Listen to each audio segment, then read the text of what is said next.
Hello दोस्तों, welcome to PW only IAS। आज के अपने सेशन के अंदर हम डिस्कस करेंगे 24 सितंबर से लेकर 1 अक्टूबर के बीच में जो भी इम्पॉर्टेंट इकॉनमी दिस वीक के इम्पॉर्टेंट कुछ आर्टिकल्स हैं उनको आज हम डिस्कस करेंगे। एंड जैसा हमारी कोशिश है कि इकॉनमी जो काफ़ी स्टूडेंट्स को टफ़ लगती है बिल्कुल टफ़ ना लगे, टेक्निकल एस्पेक्ट्स को हम डेफिनेटली अच्छे से पढ़ते रहेंगे एंड अपनी इकॉनमी को प्रिपरेशन को और भी बेहतर करते रहेंगे। स्टार्ट करें आज की डिस्कशन। उससे पहले आपके लिए दो इंपॉर्टेंट क्वेश्चंस हैं। देखो एक्चुअल में ना इस वीक के अंदर हमने प्रीलिम बूस्टर डिस्कस किया, आई एम श्योर आप सभी उसको फॉलो कर ही रहे होंगे। वहाँ पर हमने index of industrial production IIP और साथ ही साथ जो हमारी 8 कोर इंडस्ट्रीज़ होती हैं उनके बारे में काफ़ी डिटेल में चर्चा करी थी, राइट। अब आपका जो आज का होमवर्क है ना वो इसी के रिगार्डिंग दो क्वेश्चंस हैं जो UPSC आपसे ऑलरेडी पूछ चुका है।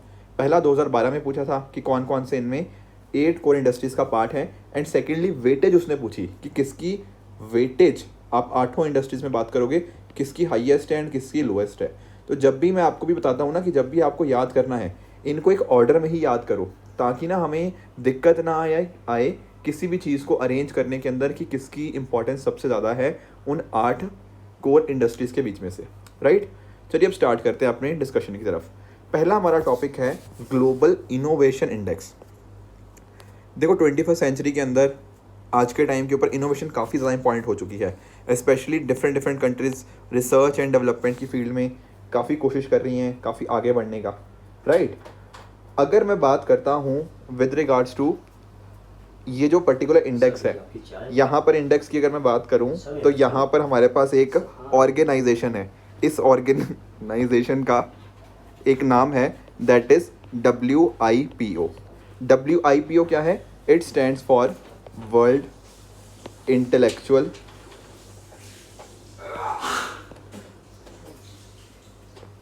Property organisation. देखो ये अपने आप में काफ़ी इंपॉर्टेंट ऑर्गेनाइजेशन है क्योंकि अगर हमें देखना है कि एक कंट्री की परफॉर्मेंस, स्पेशली अगर मैं बात करूं इकोनॉमिक परफॉर्मेंस की, तो वहाँ पर इनोवेशन होना काफ़ी कंपलसरी है। स्पेशली अगर हम बात करते हैं ना कि किसी कंट्री के वहाँ के पेटेंट्स वगैरह कितने करे गए हैं, ठीक है ना। स्पेशली यहाँ पे आप नोटिस करोगे इसका नाम that is intellectual property. IP की बात होती है तो डिफरेंट आपके चीज़ें आ जाती हैं जो कि दिमाग की क्रिएशन के साथ लिंक्ड है, चाहे पेटेंट्स, कॉपीराइट्स, ट्रेडमार्क्स, इस तरह की डिफरेंट चीज़ें। इवन जो जोग्राफिकल इंडिकेशन आप उसको भी यहाँ पर इंक्लूड कर सकते हो। तो जो कंट्री इस डायरेक्शन में आगे रैंक के अंदर अच्छा परफॉर्म कर रही है, इट शोज़ कि उन्होंने अच्छा परफॉर्मेंस किया है। तो दरअसल में इंडिया की अगर मैं बात करूँ ना तो 2023 का जो इंडेक्स आया है वहाँ पर इंडिया की रैंक 40 ही है। अब आप लोग सोच रहे होंगे सर ये बेहतर किया है हमने या ख़राब किया है। देखो अगर आप नोटिस करोगे पिछले साल के कंपैरिजन में, यानी कि 2022 के कंपैरिजन में, तो पिछले साल भी हम 40 पर ही थे, इस बार भी 40 पर ही है, तो उसमें तो बदलाव नहीं आया। पर अगर आप पिछले 6-7 साल में जाओगे ना तो 2015 में हमारा रैंक था 81, तो वहाँ से लेकर अब 7-8 साल के अंदर हमने काफ़ी अच्छी परफॉर्मेंस दिखाई है। और जैसी ये कंट्री की अच्छी पॉलिसीज़ होंगी जहाँ पर इनोवेशन को प्रमोट किया जाएगा, बोला जाएगा कि आप नई नई रिसर्चेस के ऊपर ध्यान दीजिए, तो डेफिनेटली इंपॉर्टेंस होती रहेगी। और दुनिया की अगर मैं बात करूँ ना तो दुनिया की टॉप 10 मोस्ट इनोवेटिव कंट्रीज़ कह लो या ग्लोबल इनोवेशन इंडेक्स के द्वारा जो बताया गया टॉप 10 वो है स्विट्ज़रलैंड, स्वीडन, USA। तो ये कुछ बहुत इंपॉर्टेंट कंट्रीज़ हैं, तो डेफिनेटली इनसे हम काफ़ी कुछ सीख सकते हैं। अगर देखो बट बात करें, ये थोड़ी डेवलप्ड कंट्रीज़ की बात होगी ना, स्विट्ज़रलैंड हो गया, स्वीडन, US।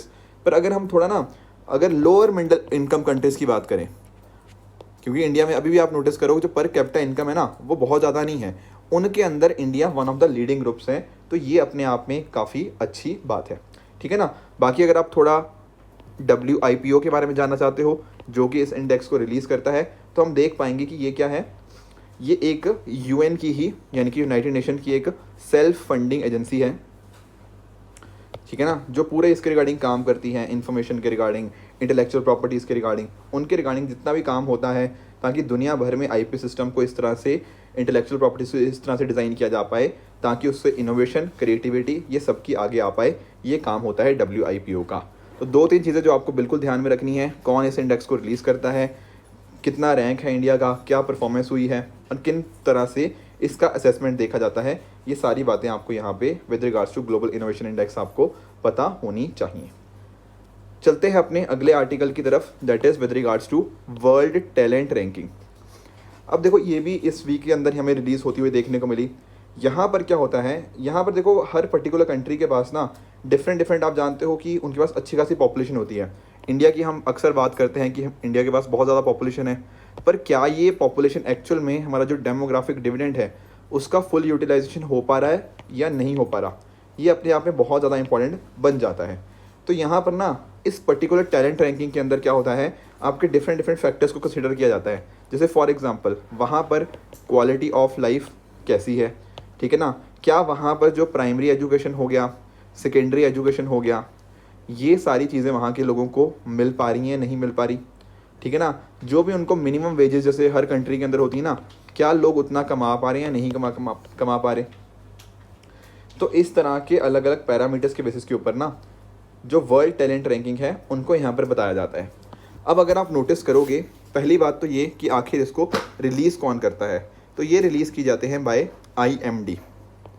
अब आप लोग सोच रहे होंगे सर ये IMD क्या है, this is international institute for management development, right. तो नाम बिल्कुल आप ध्यान में रखोगे, बहुत ज़्यादा डिटेल तो जानने की ज़रूरत नहीं है क्योंकि उतनी पॉपुलर रैंकिंग है नहीं, पर ये नाम ज़रूर पता होना चाहिए कि वर्ल्ड टैलेंट रैंकिंग आखिर रिलीज़ कौन करता है। दूसरी बात आप इसमें ये भी रिकॉग्नाइज़ करनी ज़रूरी है कि इंडिया ना दरअसल में यहाँ पे इंडिया की रैंकिंग थोड़ी स्लिप हुई है। लास्ट ईयर की अगर हम बात करें तो इंडिया का रैंक था 52 2022 के अंदर, और इस साल हम 4 रैंक्स गिरकर 56 पोजीशन पर हम यहाँ पे हो चुके हैं, ठीक है ना। जो इस बार भी ना इसमें इस रैंकिंग के अंदर भी आप नोटिस करोगे जो नॉर्डिक कंट्रीज़ हैं, ठीक है, जैसे फॉर एग्जांपल स्विट्ज़रलैंड हो गया, आइसलैंड, ये टॉप मोस्ट कंट्रीज़ हैं। उसी तरह से लग्जमबर्ग की भी सिचुएशन अच्छी है, US भी हमसे काफ़ी ऑब्वियसली बेहतर ही है। तो ये कुछ चीज़ें थी जो हमें IMD वर्ल्ड टैलेंट रैंकिंग के बारे में पता होनी चाहिए, ठीक है ना। IMD क्या है अगर आप ये जानना चाहते हो, ये दरअसल में एक बिजनेस एजुकेशन स्कूल है जो कि स्विट्ज़रलैंड बेस्ड हमें देखने को मिलता है, ठीक है। तो बहुत छोटा सा टॉपिक था पर डेफिनेटली हमारे लिए एक बेसिक आइडिया इसके रिगार्डिंग पता होना चाहिए। इसके अलावा अगर आप एक बात नोटिस करोगे ना, तो इस वीक के अंदर एक काफ़ी इंपॉर्टेंट न्यूज़ आई कि ड्रीम 11 के ऊपर ना GST एविएशन का एक नोटिस आया। देखो अपने आप में जो नोटिस है हमारे लिए एग्जाम पर्सपेक्टिव से उतना रेलेवेंट नहीं है। हमारे लिए रेलेवेंट क्या है, हमारे लिए रेलेवेंट है कि हमें GST के बारे में पता होना चाहिए कि GST सिस्टम आखिर वर्क कैसे करता है, टैक्सेशन सिस्टम कैसे होता है, अलग अलग चीज़ें इस तरह की, राइट। एंड साथ ही साथ जो कुछ चेंजेस पिछले महीनों के अंदर ऑनलाइन गेमिंग के अंदर आए थे वो चेंजेस पता होने चाहिए। जैसे हमने देखा था ना कि 28% GST इसके ऊपर अब एप्लीकेबल होगा, राइट। तो जो कि one of the highest tax slabs है, ये पिछले वीक्स के अंदर हम ऑलरेडी डिस्कस कर चुके हैं। जैसे फॉर एग्जांपल कुछ टाइम पहले हमने ये 6 ईयर ऑफ GST वाला वीडियो अपडेट किया था, उसके अंदर कंप्लीट इन्फॉर्मेशन है GST की। उसी तरह से ऑनलाइन गेमिंग वाला भी आर्टिकल हमने 2 महीने पहले ही डिस्कस किया था कि कैसे 28% GST लगने की वजह से ऑनलाइन गेमिंग की जो पूरी इंडस्ट्री है उसको कितना नुकसान होने वाला है। इनफैक्ट ना यहाँ पर हमने पूरा मेंस के पर्सपेक्टिव से भी एनालिसिस किया था कि ऑनलाइन गेमिंग के क्या फ़ायदे हैं या फिर ऑनलाइन जो इंडस्ट्री बूस्ट कर रही है उससे क्या फ़ायदे हैं, कहीं ना कहीं क्या नुकसान हो रहे हैं। तो दोनों पर्सपेक्टिव से इसके पॉजिटिव, नेगेटिव्स एंड जो चैलेंजेस को कैसे हम एड्रेस कर सकते हैं अपने पॉलिसी के माध्यम से, ये सारे डिस्कशन हम ऑलरेडी इसके ऊपर कर चुके हैं। तो डेफिनेटली आप उन वीडियोज़ को देख सकते हो। अभी क्या मुद्दा हुआ है, अभी का मुद्दा बस ये है कि GST एविएशन का नोटिस ड्रीम 11 जो बहुत फेमस ऑनलाइन गेमिंग की कंपनी है उसको गया है, एंड उन्होंने इस पर्टिकुलर चीज़ को डिफरेंट इंस्टीट्यूशंस के माध्यम से चैलेंज करने की कोशिश करी है। तो ये डेली बेसिस के अपडेट्स हमारे लिए इंपॉर्टेंट नहीं है, हमारे लिए इंपॉर्टेंट था GST और ओवरऑल ऑनलाइन गेमिंग को समझना, एंड आई थिंक वो हम काफ़ी अच्छे से पिछले लेक्चर्स के अंदर अच्छे से समझ भी चुके हैं। एक छोटा सा मुद्दा और था, that is with regards to external debt. देखो अगर हम बात करते हैं ना इंडिया के एक्सटर्नल डेट की, तो इंडिया का एक्सटर्नल डेट ना थोड़ा बढ़ गया है। स्पेशली अगर मैं बात करूं, अभी डेट कितना हो चुका है, $629.1 बिलियन। अभी एक्चुअल में हुआ क्या कि जो अगर आप नोटिस करोगे हमारा जो क्वार्टर गया, जो बेसिकली आप जानते हो ना एक साल में 4 क्वार्टर्स होते हैं, तो जो पहला क्वार्टर था starting from April to June 2023, यहाँ का एक्सटर्नल डेट का डेटा जब हमारे सामने आया तो हमने देखा कि जो एक्सटर्नल डेट है वो पिछले टाइम के मुकाबले, यानी कि जो मार्च वाला क्वार्टर था उसके कंपैरिजन में लगभग 4.5 बिलियन से भी ज़्यादा इंक्रीज़ हमें देखने को मिल जाता है एक्सटर्नल डेट के अंदर। अब पहला दिमाग में क्वेश्चन आएगा, सर आखिर एक्सटर्नल डेट होता क्या है। देखो एक्सटर्नल डेट के बारे में 2-3 चीज़ें आपके लिए इंपॉर्टेंट हैं। पहली बात तो ये कि एक्सटर्नल डेट कोई भी ऐसा डेट होता है जो आप कंट्री से बाहर से सोर्स करते हो, ठीक है। दूसरी बात, अगर आप इसमें नोटिस करोगे यहाँ पर आपके कुछ एग्जांपल्स की अगर हम बात करें तो यहाँ पर आपका जैसे वर्ल्ड बैंक से आपने कोई लोन लिया, IMF से कोई लोन लिया, ठीक है ना, एशियन डेवलपमेंट बैंक से कोई लोन लिया, और भी अगर इन पर्टिकुलर इंटरनेशनल फाइनेंशियल इंस्टीट्यूशंस के अलावा भी अगर आप किसी फॉरेन कमर्शियल बैंक से भी लोन लेते हो ना, तो वो सारे भी यहाँ पर आ जाते हैं। इसके साथ ही साथ अगर आप नोटिस करोगे, मान लो कल को इंडिया की सरकार अगर यूएस की सरकार से पैसा कर्ज पे उठाती है, तो इस तरह के को भी, मतलब इस तरह के डेट को भी हम एक्सटर्नल डेट के अंदर इंक्लूड करेंगे। तो गवर्नमेंट ऑफ फॉरेन नेशंस भी आप इसके अंदर इंक्लूड कर सकते हो। तो कोई भी ऐसा पैसा जो आपने कंट्री के आउटसाइड से सोर्स किया, वहाँ से बोरो किया, वो आपका एक्सटर्नल डेट के अंदर आ जाएगा। इसके अलावा आपको ये भी जानना चाहिए कि एक्सटर्नल डेट ना, जिस पर्टिकुलर करेंसी के अंदर आप लेते हो, उसी करेंसी के अंदर आपको उसको रिटर्न करना होता है। मान लो आपने डॉलर के अंदर पैसा लिया, तो आपको डॉलर के अंदर ही रिटर्न करना पड़ेगा। इस वजह से जो एक्सटर्नल डेट होता है ना, वहाँ पर बहुत सारे फ्लक्चुएशंस हो सकते हैं। सर फ्लक्चुएशंस कैसे? देखो मैं मान लो एग्जांपल देता हूँ। मान लो आपने कहीं से कर्ज लिया था और वहाँ से आपने लोन लिया कितने का, $100 का, ठीक है ना। जब आपने लोन लिया, मान लो उस टाइम $1 इक्वल टू 50 रुपीज़ था, ठीक है। पर जब आपने उसको वापस करना है, लेट्स से उसकी वैल्यू बन गई $1 इक्वल टू 100। अब यहाँ पर आपका तो बहुत ज़्यादा कंट्रोल नहीं ना था, ये तो क्या हुआ, ये तो एक्सचेंज रेट की फ्लक्चुएशंस हो गई हैं यहाँ पे। अब जब आपने लिया थे कितने, $100, यानी कि आपने एक तरह से मान लो आपने 5,000 रुपया कर्ज पे लिया था। पर जब आप वापस करोगे तो $100 का, अगर मान लो आप $100 ही वापस कर रहे हो, लेट्स से एज्यूम कर रहे हैं कि 0% इंटरेस्ट रेट है, वैसे होता नहीं है, पर मान लो 0% है, तब भी आपको कितना रिटर्न करना पड़ेगा, आपको रिटर्न करना पड़ेगा 10,000। क्यों? क्योंकि फ़र्क किस बात से आया, फ़र्क आया एक्सचेंज रेट की फ्लक्चुएशंस की वजह से। जब इतनी ज़्यादा फ्लक्चुएशंस होंगी एक्सचेंज रेट के अंदर, उससे आपका जो पैसा आपने वापस करना है वो काफ़ी बढ़ सकता है। तो ध्यान रखना, जिस करेंसी में आपने लिया है उसके अंदर ही आपको पैसा रिटर्न करना पड़ेगा। एक बार ना यूपीएससी ने ये भी इनफैक्ट पूछ लिया था कि इंडिया ने जितना भी पैसा लिया हुआ है, क्या वो सारा का सारा डॉलर्स के अंदर है? द आंसर इज़ नो, ठीक है ना। आई थिंक 2019 का क्वेश्चन था, तो बिल्कुल गलत है। एक्चुअल में होता क्या है, ज़्यादातर हमारा जो पैसा है डेफिनेटली हमने डॉलर्स के अंदर लिया है, पर वो सारा पैसा नहीं है। 54% के करीब करीब जो हमारा कर्ज है वो यूएस डॉलर के अंदर है। बाकी इसके अलावा जो पैसा है वो अलग अलग करेंसीज के अंदर देखने को मिलता है। तो सारा नहीं है, बट मैक्सिमम हाँ डेफिनेटली आप डॉलर्स के अंदर कह सकते हो। तो सॉवरेन डेट क्या होता है? बेसिकली जो सेंट्रल गवर्नमेंट का डेट है, जो आपको इसके रिगार्डिंग ये इन्फॉर्मेशन पता होनी चाहिए। न्यूज़ में क्यों था? क्योंकि ये बढ़ गया है, $4.5 बिलियन से भी ज़्यादा पिछले क्वार्टर के अंदर इंक्रीज हमें यहाँ पे देखने को मिला है। लास्ट वीक मैंने आपको 2 क्वेश्चन दिए थे। एक क्वेश्चन था कि अगर मान लो आपको कंट्री के अंदर इनकम का रीडिस्ट्रीब्यूशन चाहिए तो वो कैसे कर सकते हैं। देखो ये क्वेश्चन ना यूपीएससी द्वारा भी पूछ सकता है। रीज़न बीइंग कि आज के टाइम के ऊपर ना इनकम इनइक्वालिटी बहुत ज़्यादा बढ़ चुकी है। कुछ लोग बहुत ज़्यादा अमीर हो चुके हैं, कुछ लोग बहुत ज़्यादा गरीब हो चुके हैं, ठीक है ना। तो ये चीज़ें हमें यहाँ पे आज के टाइम के ऊपर भी देखने को मिलती हैं। तो सरकार की ऐसे टाइम के ऊपर कोशिश है कि हम ना क्या करें, ये जो फ़र्क इतना ज़्यादा आ चुका है ना, इसको कहीं ना कहीं कम करें। तो उसके लिए सरकार की तरफ से क्या किया जा रहा है, तो आप एक बात नोटिस करोगे कि सर टैक्सेशन इंडिया में क्या है, दैट इज़ प्रोग्रेसिव टैक्सेशन।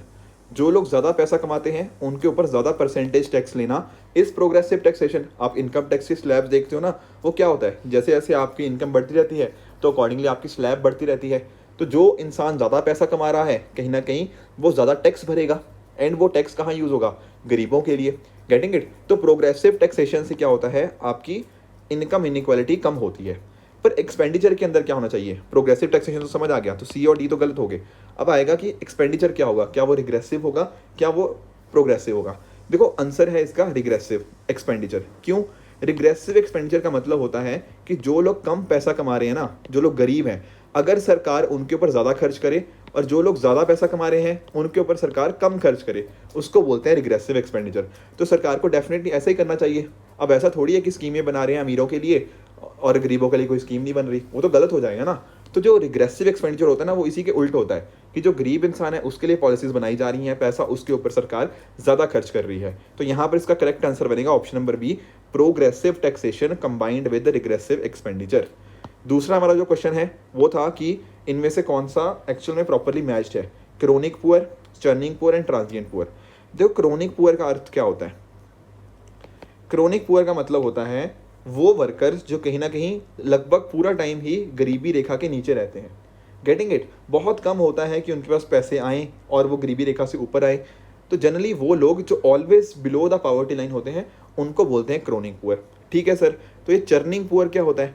देखो चर्निंग पुअर होता है वो लोग जो ना कभी गरीबी रेखा से ऊपर आ जाते हैं, कभी गरीबी रेखा से नीचे, फिर ऊपर फिर नीचे।